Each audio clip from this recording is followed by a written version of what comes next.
రాజులు 2వ గ్రంథము 13వ అధ్యాయము 14వ వచనం. అంతటి ఎలీషా మరణకరమైన రోగము చేత పీడితుడై ఉండగా ఇశ్రాయేలు రాజు అయిన యెహోయాషు అతని యొద్దకు వచ్చి అతని చూచి కన్నీరు విడిచుచు, నా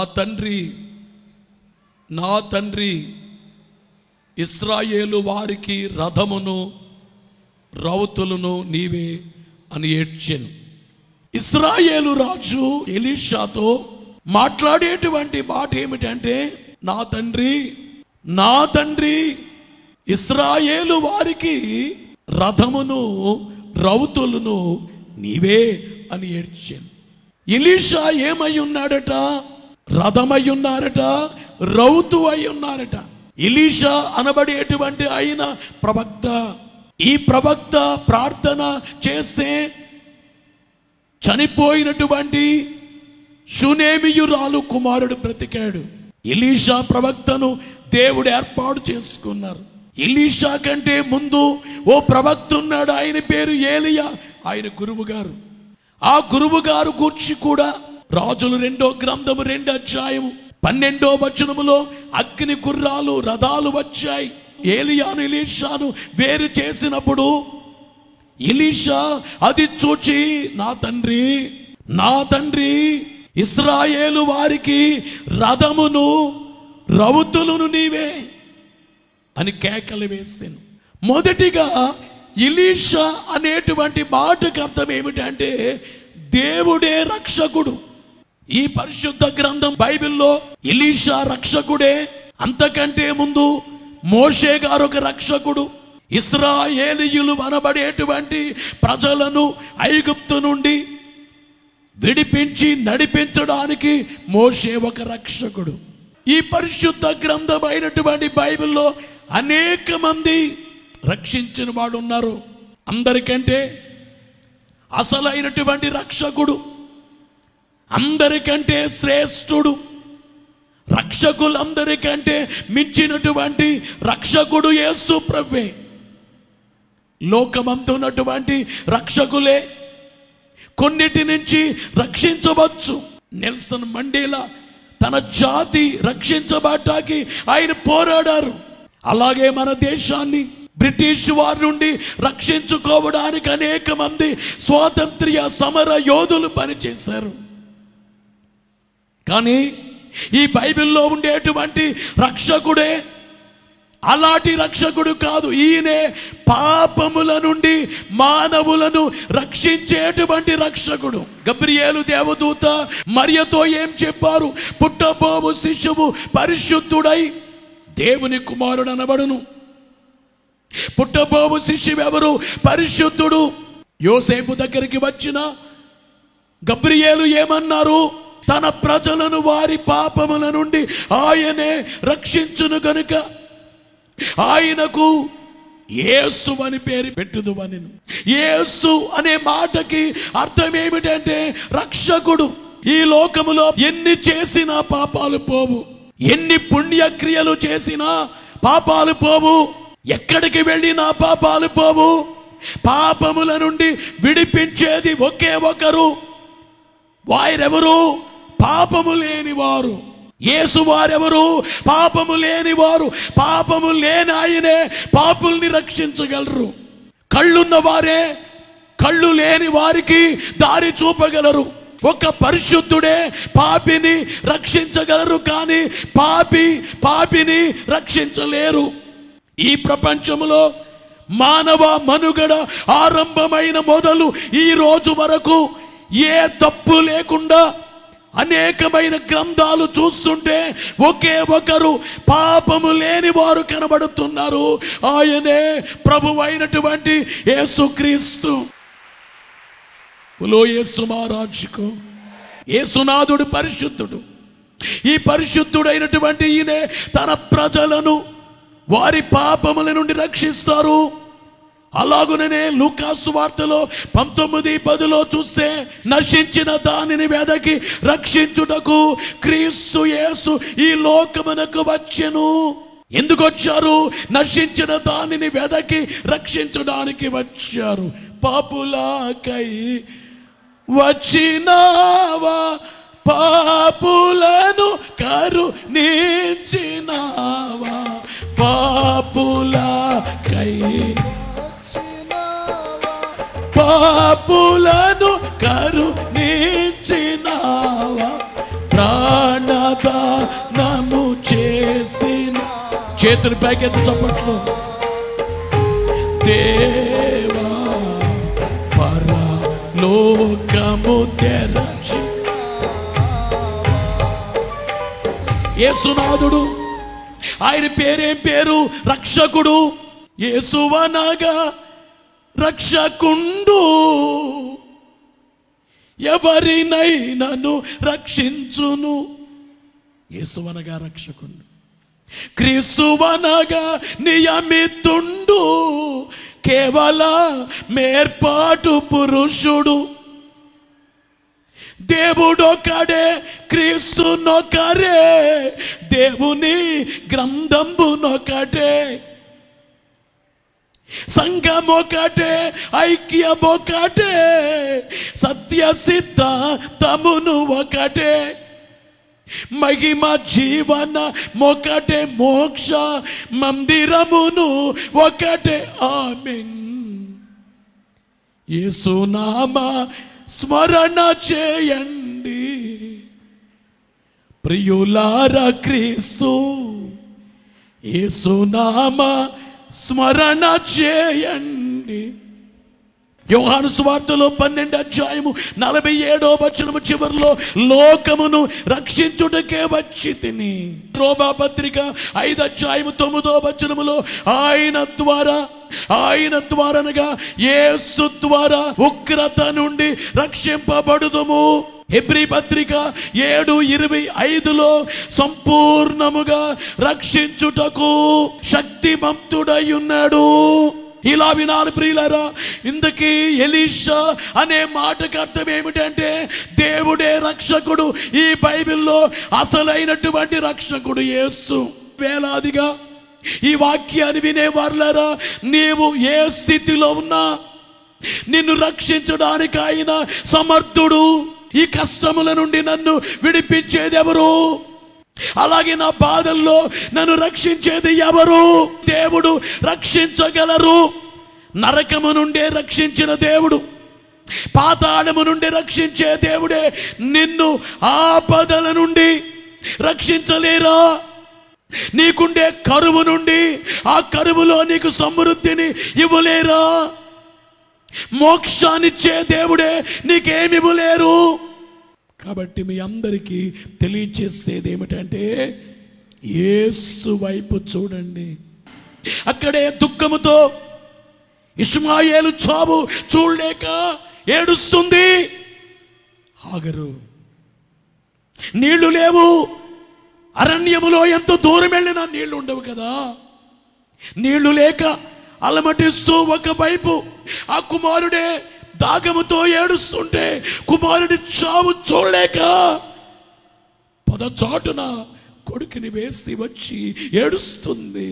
దేవా మొరపెడుతుంది దేవునికి, నీ ఆపదలో ఉన్నాను, నా కుమారుడే నా కళ్ళెదురుగా చనిపోతున్నాడు, ఏం చేయాలి?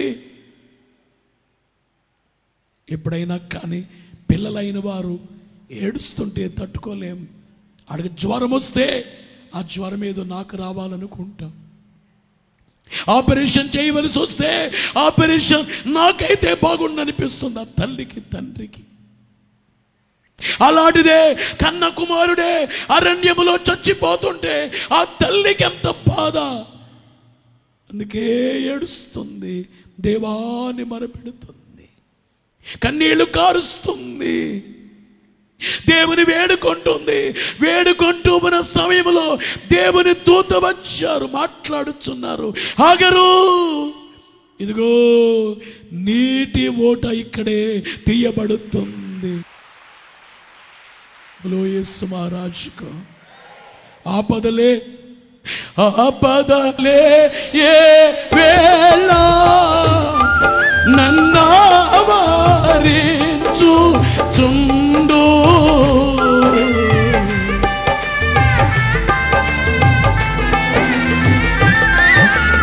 ఆపదలే ఏ వేళ నన్నావరించుచుండు. నీ సన్నిధి నా దాగు చోట ఆతురత పడుచు. నీ సన్నిధి నా దాగు చోటని ఆతురత పడుచు. ఎలీషాతో చెప్పే మాట ఏమిటంటే, మీరే ఇశ్రాయేలుకు రథమును రౌతునై ఉన్నారు. ఎలీషా అనే మాటకు రక్షకుడు యేసునాథుడు, అస్సలు సిస్సలైనటువంటి రక్షకుడు. రెండవది ఏమిటంటే, రథమై ఉన్నారు. ఏ రాజుగారికైనా కానీ ఎన్ని రథాలుంటే ఆయనకి అంత బలం, అంత ధైర్యం. ఈ రోజున ప్రపంచంలో ఏ దేశానికైతే ఆయుధ సామాగ్రి ఎక్కువ ఉందో ఆ దేశం బలమైన దేశం. పూర్వకాలంలో ఏ రాజుగారికి రథాలుంటే ఆ రాజు గొప్పవాడు. ఆ రథాలని బట్టి ఏ దేశం పైకి యుద్ధానికి వెళ్ళినా సైనికులు వెళ్ళి జయించేస్తారు. రథాలు ఎక్కువ ఉంటే ఎంత ఉంటే అంత మంచిది. యెషయా గ్రంథం 31వ అధ్యాయం 1వ వచనములో చూస్తే, ఇశ్రాయేలు పరిశుద్ధ దేవుని లక్ష్య పెట్టకయు యెహోవా యొద్ద విచారింపకయు సహాయము నిమిత్తము ఐగుప్తునకు వెళ్ళొచ్చు గుర్రములను ఆధారము చేసుకొని వారి రథములు విస్తారములనియు రౌతులు బలాఢ్యులనియు వారిని ఆశ్రయించి వారికి శ్రమ. అంటే రథాల్ని, గుర్రాల్ని ఎవరు ఆశ్రయిస్తారో వారికి శ్రమ. రథముల వల్ల రాజుగారికి ఓ బలము. ఇన్ని రథాలు ఉన్నాయి, నేను యుద్ధానికి వెళ్ళొచ్చు. ఇన్ని రథాలను బట్టి, ఇన్ని గుర్రాలు, నేను వెళ్ళి యుద్ధములో పోరాడి నేను గెలవటానికి వీలవుతుంది. అంటే వారికి పాత కాలములో బలం ఏమిటంటే రథాలే బలము, గుర్రాలే బలము. కానీ దేవుడు ఇక్కడ వ్రాయించే మాట ఏమిటంటే, గుర్రాలు కాదు, రథాలు కాదు, నేనే బలము అని అనుకోకుండా వాటి మీద అనుకుంటే అలాంటి వారికి శ్రమ. రథములు బలానికి గుర్తయితే ఈవేళ వేలాది మందిగా ఉన్న మనందరికీ బలం ఎవరంటే యేసుక్రీస్తే మన బలము. బోలో యేసు మహారాజుకు. నిజంగా దేవుడే నా బలం అనుకుంటే ఆ కుటుంబాలు ఎంత ఘనంగా ఉంటాయి. యెహోవా నా బలమా యథార్థమైనది నీ పరిపూర్ణమైనది యెహోవా. నా శత్రువులు నన్ను చుట్టినను నరకపు పాశము లరికట్టినను. నా శత్రువులు నన్ను చుట్టినను నరకపు పాశము వరద వలె భక్తి హీనులు పోలిన వరద వలె భక్తి హీనులు పోలిన వదలక నన్ను ఎడబాయని దేవా, వదలక నన్ను ఎడబాయని దేవా. కొన్ని కుటుంబాల్లో వారి బలం ఏమిటంటే డబ్బులే వారి బలం. వారికున్న పొలాలు వారికి బలం, వారికున్న తోటలు వారికి బలం, వారికున్న సంతానమే వారికి బలంగా అనిపిస్తుంది. కానీ కొన్ని పర్యాయాలు ఏమీ చేయలేని పరిస్థితి. కానీ యేసుని నమ్మినటువంటి వ్యక్తికి బలం ఏమిటంటే దేవుడే నా బలం, యేసే నాకు బలం. అందుకనే తాను చిన్న కొట్టములో గుడిసెలో ఉన్నా, పేదవాడిగా ఉన్నా, అందరి చేత విడిచిపెట్టేసినా, అందరిలో ఒంటరి వాడైపోయినా ఎలా ఉంటాడు? ధైర్యముగా ఉంటాడు. ఎన్ని శ్రమలు వచ్చినా కానీ తాను ధైర్యముగా కనబడతాడు. ఎందుకంటే యేసు నా బలం. నిర్గమకాండం 15:2 యెహోవాయే నా బలం. దావీదు సంకీర్తన 20:7 కొందరు రథములను బట్టి కొందరు గుర్రములను బట్టి అతిశయపడుదురు. మనమైతే మన దేవుడిని యెహోవా నామముని బట్టి అతిశయపడుదుము. మనకున్న బలం ఏమిటంటే యెహోవా నామం అనగా యేసు నామమే మనకుండే బలం. దేవునికే మహిమ కలుగును గాక. ఒక దేవాలయము దగ్గర భిక్షమెత్తుకున్నాడు ఒక ఆయన. పేతురు గారు యోహాను గారు వెళుతున్నారు.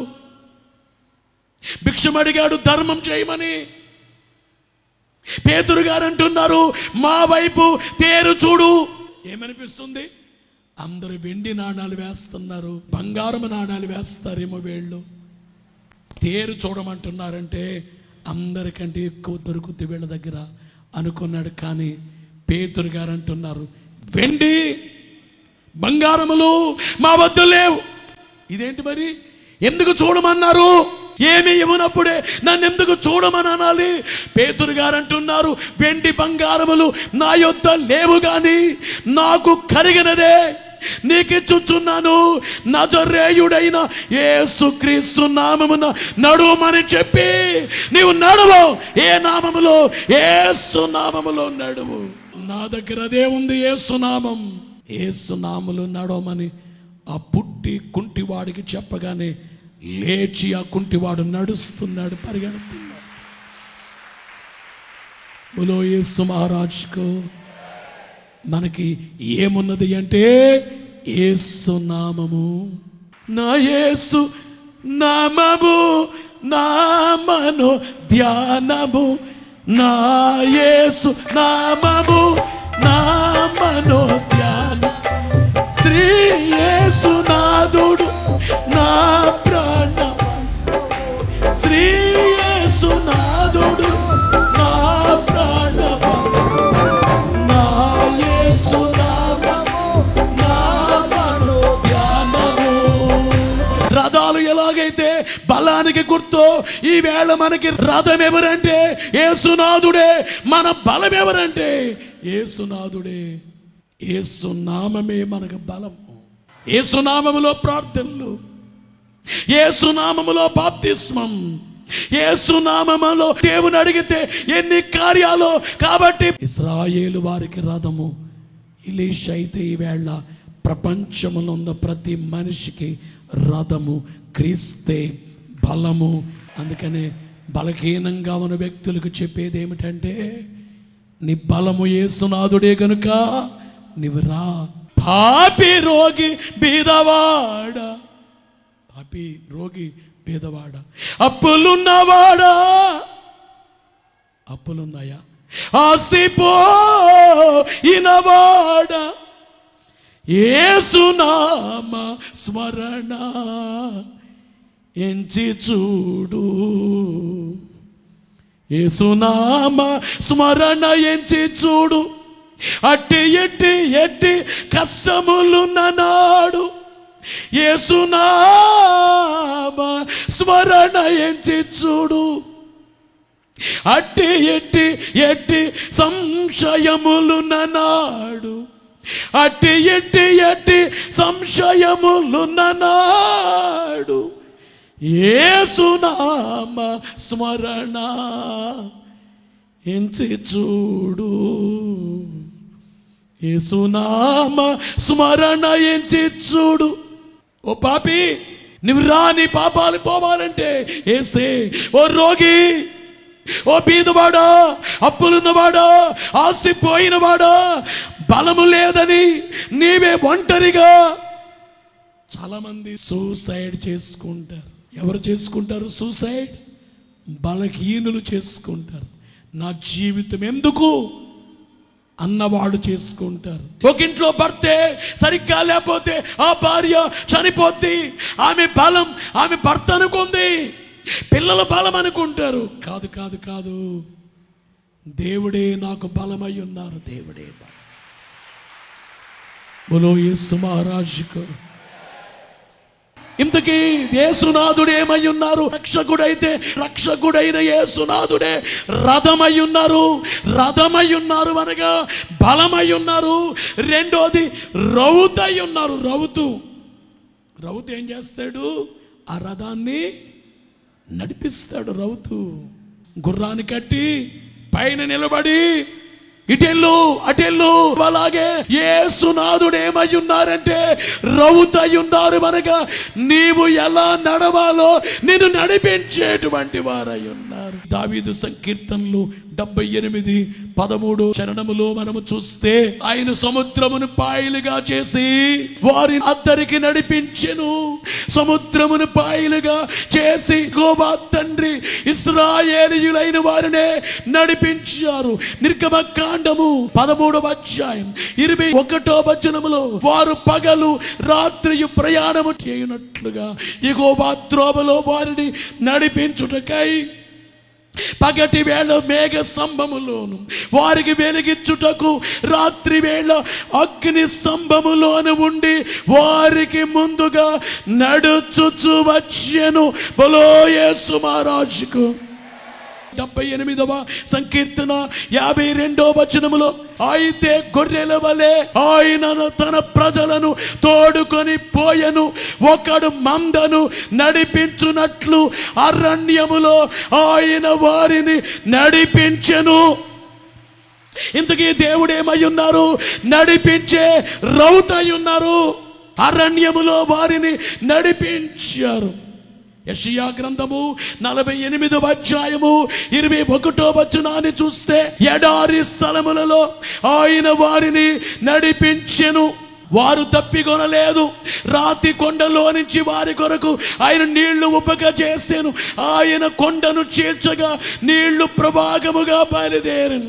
ద్వితీయోపదేశకాండం 29:5 చూస్తే నేను మీ దేవుడిని యెహోవానని మీరు తెలుసుకున్నట్లు 40 సంవత్సరములు నేను మిమ్మును అరణ్యములో నడిపించి తిని మీ బట్టలు మీ ఒంటి మీద పాతగిలిపోలేదు, మీ చెప్పులు మీ కాళ్లను పాతగిలిపోలేదు.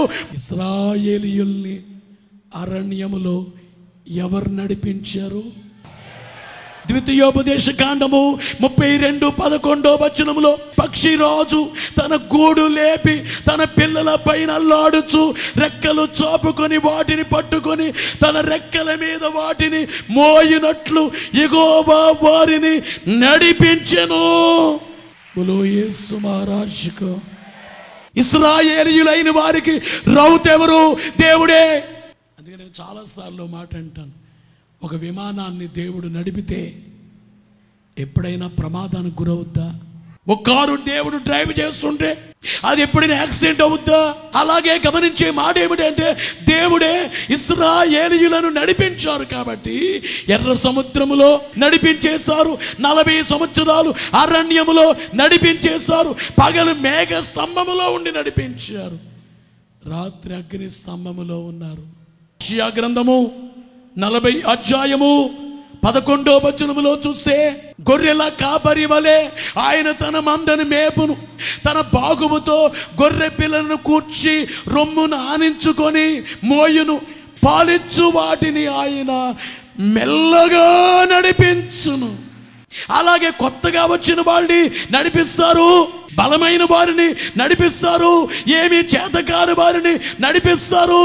మీ అందరికీ చెప్పేది ఏమిటంటే నేను ఈ పరిస్థితులలో ఎలా నడవాలి, ఈ దుఃఖములో ఉన్నానే నేను ఎలాగ నడవాలి, ఎటు వెళ్ళాలి అనే నిన్నే ఎటు వెళ్ళాలో దేవుడు నిన్ను నడిపిస్తారు కనుక ఆయన రౌతై ఉన్నారు. హోషయ గ్రంథము 1:7 చూస్తే అయితే యూదా వారి ఎడల జాలిపడి విల్లు ఖడ్గము యుద్ధము గుర్రములు రౌతులు అని వాటి చేత కాక తమ దేవుడైన యెహోవా చేతనే వారిని రక్షింతును. దేవుడు జాలి పడతారట. విల్లొద్దు, ఖడ్గమొద్దు, యుద్ధ గుర్రాలొద్దు, రౌతులొద్దు. ఎవరున్నారు? నడిపించే దేవుడు ఉన్నారు. నడిపించు నా నావ, నీ నావ నడిపించు, ఈ జీవితాన్ని నడిపించు. నా జీవిత తీరమున, నా పచయ భారమున నలిగిన నా హృదయమును నడిపించు నాయనా అంటే మీరే నాకు రౌతు అయి ఉండండి. మా కుటుంబాన్ని మీరే నడిపించే రౌతుగా ఉండండి నాయన. రౌతు ఎలా నడిపిస్తాడు? యేసు మమ్మల్ని నడిపించేటువంటి నాయకుడు. యోహాను సువార్తలో 10వ అధ్యాయము 4వ వచనములో చూస్తే, అతడు తన సొంత గొర్రెలన్నిటిని వెలుపలికి నడిపించినప్పుడల్లా వాటికి ముందుగా నడుచును. గొర్రెలు అతని స్వరం ఎరుగును కనుక అవి అతనిని వెంబడించును. ఏం చేస్తారట? గొర్రెలమైన మనకట ముందుగా నడుస్తూ వెళుతుంటే, ముందు దేవుడు నడిచి వెనకాల మనము నడుస్తుంటే ఎంత బాగుంటుందండి. యేసే మన బలము, మనకి రౌతు యేసే, మన రక్షకుడు యేసే. మనం భయపడొచ్చా? ధైర్యంగా ఉండాలా? నన్ను పాపముల నుండే విడిపించిన ఆయన ఇంకేం చేయలేరు. నాకు నా పరిస్థితుల నుంచి విడిపించలేరా? నాకు మోక్షం ఇచ్చే ఆయనే నాకేం చేయరు. కానీ అన్నిటికంటే ముఖ్యమైన ప్రార్థన ఏమిటంటే, దేవా నాకు మీ రక్షణ కావాలి, మోక్షము కావాలి, నీ రాజ్యం కావాలి, నీ సహవాసం కావాలి, మీతో మీ రాజ్యంలో ఉండాలి. మీ రాకడగను సిద్ధపడాలి, మేఘం ఎక్కాలి. నేను నా ఇంటి వారు యెహోవాను సేవించదమన్నట్లుగా మా కుటుంబం అంతా మిమ్మల్ని సేవించాలి. అలాంటి భాగ్యము దేవుడు మీకు మెండుగా దయచేయును గాక.